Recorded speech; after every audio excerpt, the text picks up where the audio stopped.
Welcome to our channel. Today we how to restore room database schemas in Android apps step by step clearly. To restore room database schemas in Android apps, ensure you have the necessary setup. Begin by adding the room dependencies to your app's build.gradle file. Next, create a migration class that extends the migration class provided by room. In this class, implement the required methods to define how the database schema changes. Use the SQLite database commands to make the necessary schema updates. Next, define the version number for your database in your room database class. Make sure the version number reflects any changes you were migrating from into. In your room database builder, add the migration object you created previously. Compile your code to ensure there are no syntax errors or issues.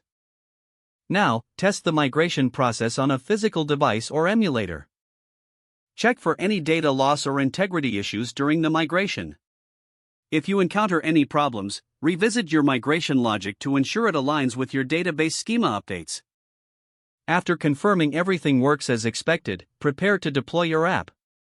Always back up your users' data before performing schema updates in production. Once your app is live, monitor user feedback regarding the migration process. Adjust and optimize your migration logic based on any errors reported.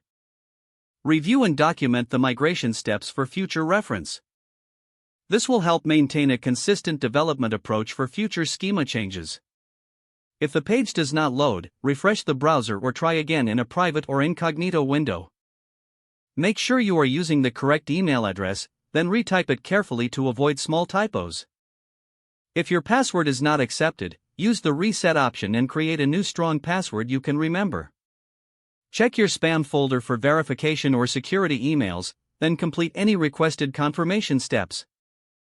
Enable two-factor authentication if available to improve account security and reduce unauthorized access risk. After signing in, review your profile details so your contact information and settings are accurate and current. If you see an error message, note it down and try again after restarting your device and internet connection.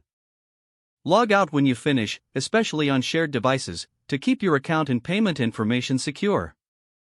If the page does not load, refresh the browser or try again in a private or incognito window. Make sure you are using the correct email address, then retype it carefully to avoid small typos. Don't forget to like this video and subscribe to our channel for more step-by-step tech guides.